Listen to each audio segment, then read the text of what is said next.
Video ini direkam pada tanggal 4 Juli 2023. Video ini tentang menghitung kisaran harga wajarnya saham MFIN. Menghitungnya menggunakan proyeksi dividen 2024. Artinya hasil hitungan yang disampaikan di video ini itu berjangka sampai kira-kira nanti saham MFIN membagikan dividen di tahun 2024. Di luar saham MFIN, saya udah bikin bocoran saham-saham yang menurut saya layak invest. Saya bocorin 3 saham berstatus layak invest karena memenuhi 3 kriteria penting, yaitu fundamentalnya mewah, valuasinya masih murah, dan prospeknya masih cerah. Kalau Anda lagi buru-buru banget, Anda bisa ambil sekarang juga ya. Link bocoran 3 saham layak investnya saya taruh di deskripsi. Tapi kalau Anda lagi lowong, Anda ambilnya nanti aja selesai nonton video ngitungin valuasi sahamnya MFIN ini. Oke, kita langsung ke Excel. Tadi saya bilang saya menghitungnya, memvaluasinya menggunakan dividen. Nah, sebelumnya saya mau jelasin dulu nih dividen itu apa gitu ya. Barangkali ada yang nggak tahu, atau barangkali Anda ada yang pemula banget atau trader jadi nggak ngerti dividen. Izin sharing studi case. Di 2019 MFIN ini punya keuntungan Rp142 per lembar sahamnya ya. Jumlah sahamnya ada 2,65 miliar. Nah, kali aja tuh 142. Jadi per lembar saham dia keuntungannya 142. Dari 142 dibagi ini 30 rupiah ke pemegang sahamnya, ke para investornya. Nah, 30 itu 21%-nya dari 142. 21% itu disebutnya istilahnya DPR. Jadi ngomongin dividen itu simpelnya ngomongin DPR. Itu tadi 2019 ya. Kita masuk ke 2020. 2020 DPR-nya 29%. Artinya dari total profit di tahun 2020, 29%-nya dibagiin ke para investornya. 2021 labanya meningkat, DPR-nya meningkat juga jadi 40%. Di 2022 labanya meningkat lagi, DPR-nya meningkat lagi. Nah, sampai sini saya harap Anda udah paham nih apa itu dividen ya, yang artinya bagi-bagiin profit ke para pemegang sahamnya, dan yang kedua apa itu DPR, yaitu persentase berapa yang dibagiin dari profit yang didapat ke para investornya. Nah, sekarang untuk kita bisa dapetin harga murah, wajar, dan mahalnya si saham MFIN ini, kita butuh ngerjain 2 PR. 2 PR itu ya, 1, memproyeksikan labanya di 2023 sama memproyeksikan DPR-nya untuk tahun 2023 yang akan dibagikan nanti di 2024 gitu ya.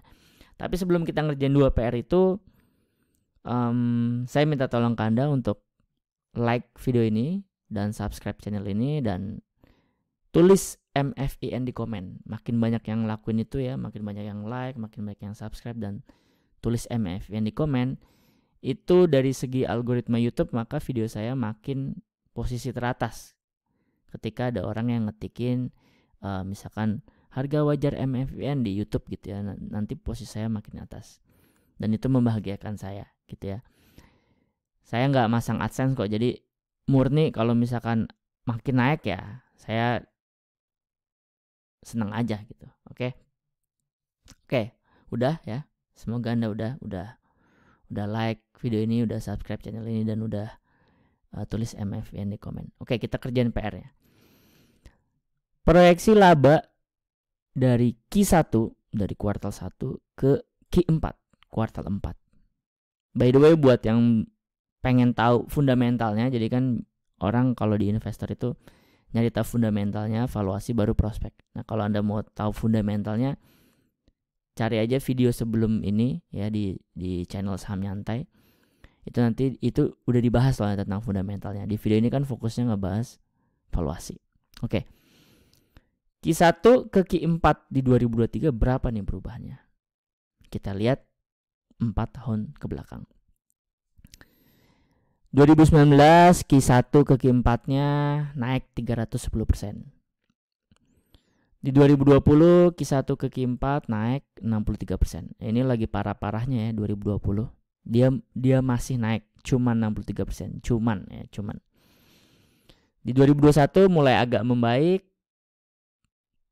Dari Q1 ke Q4-nya naik 365%. 2022 udah setahun lebih dari keadaan membaik, Q1 ke Q4-nya naik 307%. Nah, 2023 berapa nih Q1 ke Q4-nya? Saya nggak akan pakai 365% karena ini angka terbesar ya dalam 4 tahun terakhir. Saya kalau ngitung nggak mau pakai angka yang optimis ya, karena namanya ngitung valuasi, kalau bisa diturunin nih ekspektasinya. Sehingga kalau udah turun ekspektasinya dan tetap masuk, berarti kita lebih nyaman dibandingin kita pakai ekspektasi yang bagus, ternyata keadaannya malah di bawah yang bagus. Jadi 365% saya nggak akan pakai. Saya juga nggak akan pakai 63%. Kenapa 63%? Menurut saya sangat pesimis. Itu terjadi di tahun 2020 di mana itu pas pandemi. Oke. Jadi 365% nggak saya pakai, 63% nggak saya pakai. Di bawahnya 365 berapa? Ada 310, ada 307. Saya akan pakai 307. Kenapa? Karena 307 di atasnya banget yang si pesimis, yang 63%. Oke. Saya akan pakai 307%. Jadi proyeksi Q1 ke Q4 labanya si MFIN ini adalah 307 untuk perhitungan ini. PR pertama udah selesai, sekarang kita kerjain PR kedua. PR kedua adalah nebak DPR-nya untuk 2023 berapa. Kalau seandainya proyeksi Q1 ke Q4 laba ini beneran terjadi, maka nanti sepanjang 2023 profit per lembar sahamnya itu sebesar Rp230. Dimana itu tidak setinggi 2022 ya, tapi juga nggak sampai tahun 2021, 2020 atau 2019. Jadi dugaan saya ini DPR-nya akan ada di 40%. Tapi sebelum saya masukin, saya punya 3 skema. Skema pertama, skema pesimis, yaitu dia bagiin 21% DPR-nya. Dari mana 21%? Yaitu di 2019 pernah dia cuma bagiin 21%. Skema percaya diri saya, skema confidence saya ada di angka 40% DPR-nya. Lalu skema optimis saya ada di 50%. 50% dari mana? 50% itu adalah angka normal, angka standar, angka defaultnya kalau perusahaan bagi-bagi dividen. Jadi di sini 50% saya jadikan skema optimis. Saya akan pakai yang 40%. Nah, keluar nih. Kita udah ngerjain 2 PR-nya, dan apabila benar PR kita terjadi, apabila benar proyeksi Q1 ke Q4-nya sebesar 307%, lalu proyeksi keuntungan untuk 2023 adalah 40% DPR-nya, maka harga murahnya MFIN itu ada di 919. Atau kalau di harga yang sekarang, di saat video ini direkam 4 Juli 2023, MFIN di harga 2.820 itu udah kelewatan 67% dari harga murahnya. Harga murahnya ya. Bagaimana dengan harga wajarnya? Harga wajarnya ada di 1.300, udah kelewat 51%. Mahalnya di 1.800, udah kelewat 35%. Oke. Jadi kesimpulan saya, kalau Anda udah nonton video sebelumnya tentang fundamentalnya si MFIN ini, ya, kan kriterianya sebuah saham layak diinvest itu kan ada 3, fundamental, valuasi, prospek. Nah, untuk fundamental masih MFIN ini perusahaannya bagus, ibaratnya barang mah barang bagus. Tapi valuasinya udah nggak murah lagi ya. Murahnya udah kelihatan 67%, harga wajarnya, harga layak masuk udah kelihatan 51%. Harga mahal atau harga biasanya TP itu udah kelewat 35%. Jadi udah nggak murah, wajar juga udah kelewat, mahal juga udah kelewat gitu. Jadi MFIN ini barang bagus, tapi valuasinya menurut saya, menurut perhitungan video yang saya gunakan saat ini, itu udah mahal. Buat yang mau sahamnya dihitungin juga kisaran harga wajarnya, boleh request kode sahamnya, tulis di komen ya. Nanti yang banyak di request saya dahulukan pembuatan videonya. Template Excel yang Anda lihat nih ya, namanya SNET, singkatan dari SNET. SN itu saham nyantai nama channel ini, ET itu Excel template. Kalau Anda punya SNET, Anda setidaknya 2 manfaat nih yang Anda dapetin. 1, Anda bisa ngitung harga wajar saham-saham Anda yang lainnya secara mandiri. Seperti yang Anda baru tonton langkah-langkahnya, cukup 2, yaitu proyeksikan labanya Q1 ke Q4. Kalau nanti Anda mau ngitung untuk Q2 berarti Q2 ke Q4. Kalau Anda mau ngitung di kuartal 3, Q3 ke Q4. Jadi PR pertama ngerjain proyeksi laba, yang kedua ngerjain proyeksi DPR. Ya, itu manfaat pertama, Anda bisa ngitung buat saham-saham Anda yang lainnya dan bisa ngitung untuk di jangka waktu kapan aja, kuartal 1, kuartal 2, kuartal 3, kuartal 4 gitu ya. Yang kedua, manfaat yang kedua, Anda nggak gampang FOMO nih atau gampang kena fear. Karena Anda tuh udah tahu nih kisaran murah, wajar, dan mahalnya suatu saham tuh berapa.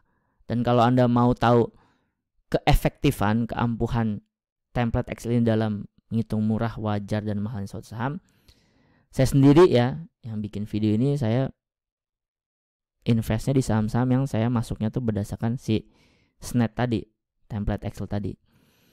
Dan hasilnya ya nggak sampai beggar, tapi ya kurang lebih ada yang udah capital gain 4%, 11%, 13%, ada juga yang minus 5%, ada yang 19%, ada yang minus 1, ada yang 2, ada yang 13, ada yang 21 gitu ya. Poinnya adalah ini dan ini hanya capital gainnya, artinya di luar capital gain saya dapat dividen juga, karena dividen tadi yang kita udah hitung ya pakai DPR tadi. Jadi kurang lebih kembali ke yang tadi, ke manfaat kedua. Manfaat kedua adalah Anda nggak gampang FOMO dan nggak gampang kena fear. Anda udah tahu, Anda bisa ngitung sendiri murah, wajar, dan mahalnya harga suatu saham tuh berapa. Dan untuk ampuh, memang pasti tidak 100% ampuh, tapi kebanyakan ampuh. Dan itu saya gunain sendiri gitu untuk portofolio investasi saya. Ya, nggak sampai 100% atau 2000% ya. Tapi juga nggak sampai melorot sampai minus 50 atau 70% gitu. Oke, itu tadi manfaat yang kedua. Link info pembelian dan lengkapnya tentang SNET saya taruh di deskripsi. SNET tadi penawaran berbayar ya, sekarang penawaran gratisan saya. Sekaligus mau ngingetin bahwa saya punya bocoran 3 saham yang like invest, yang fundamentalnya mewah, valuasinya murah, dan prospeknya cerah. Ya, linknya juga sama-sama saya taruh di deskripsi. Jadi Anda mau nyari tahu lebih lengkap tentang SNET ya yang berbayar, atau Anda mau sekedar ngambil bocoran 3 saham like investnya aja, sama-sama sekarang juga silakan klik link yang ada di deskripsi. Kurang lebihnya mohon maaf. Terima kasih.